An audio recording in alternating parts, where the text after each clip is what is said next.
Welcome to English News of Đồng Nai Radio and Television Station. Vietnam Fatherland Front Committee of Đồng Nai Province on March the 17th held a successful second consultative conference to discuss, exchange and reach an agreement on establishing a preliminary list of candidates term 14 and representatives of Provincial People's Council 2016-2021. The result, 100% of delegates agree with the preliminary list the Provincial Election Committee received. Specifically, on the election of Member Parliament's term 14, Đồng Nai has 15 cases nominated to run election, 3 independent candidates. Thus, the central government introduced 5 people, localities introduced 15, and 3 independent candidates. Total number of candidates standing for the election to People's Council term 14 in Đồng Nai Province is 23 people. Preliminary structural rate is 8.7% of ethnic minority, nearly 48% female, over 30% young delegates, 13% re-elected representative. About Đồng Nai Provincial People's Council election term 2016-2021, there's a total of 147 cases nominated by 85 agencies, units and organizations, and 1 independent candidate. The result or the composition ratio is as follows. Female delegates is 40.5%, 13.5% non-party members, 32.4% young delegates, intellectuals nearly 96%, 2% of ethnic minority, and 5.4% of religion people.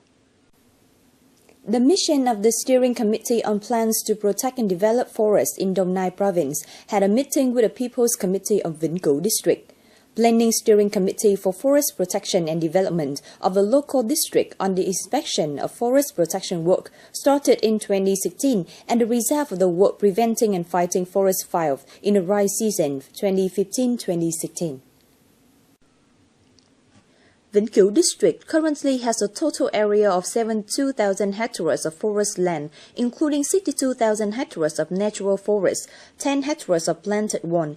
In addition, there are over 4,000 hectares of acacia located in the town and communes in the district. Faced with a prolonged drought, forest fires at a high level in recent years, the district has stepped up measures to protect forests and forest fire prevention. From the beginning of the rice season in 2015, in the district so far, there has occurred only 1 planted forest fire with a damaged area of more than 500 square meters. Concluded the meeting, the delegation of Steering Committee on the Plan of Forest Protection and Development of the province proposed the Steering Committee to direct the district to strengthen direction to the localities, units on the work of forest fire protection and prevention. Proposed the Firefighting Guard Unit No. 4 in charge of the district and the localities to hold exercises on forest firefighting and protection, check the fire tunes, water sources to ensure water supply when the problem occurs. The latest article of Mr. Kishore Mahbubani, Rector of Public Policy named after Lee Kuan Yew Singapore National University, published in the Financial Times of Britain, which said China made a serious mistake about the assertive policy in the EC. According to the author of the article, China has developed plans to renovate and expand the artificial islands in very large scale in Trường Sa archipelago of Vietnam. It is worth mentioning that this plan was made after China and ASEAN signed the Declaration on the Conduct of the Parties in the EC, the DOC, in 2012. A series of such moves by China to build a runway for aircraft, surface-to-air missiles, caused escalating tensions in the Southeast Asia, which has forced countries to cooperate to find ways to cope with. Clearly, China is making serious mistakes when pursuing increasingly assertive policy toward the EC. First, China has put ASEAN to publicly review contradictions, disagreement at a foreign minister meeting in July 2012. Second, China's decision to lower the drilling platform Hải Dương 981 off the coast of Vietnam in May 2014 caused escalating tensions in relations between the two countries. Leaders of countries of the European Union yesterday met in Brussels, Belgium, to discuss measures to prevent the flow of refugees and migrants into Europe with the participation of Turkey's leaders. The conference takes place in Brussels in 2 days, starting yesterday. Many EU leaders said they were cautious than optimistic about the chances of achieving an agreement with Turkey. including German Chancellor Angela Merkel. She said, "We must find a balance of interest between EU member states and Turkey.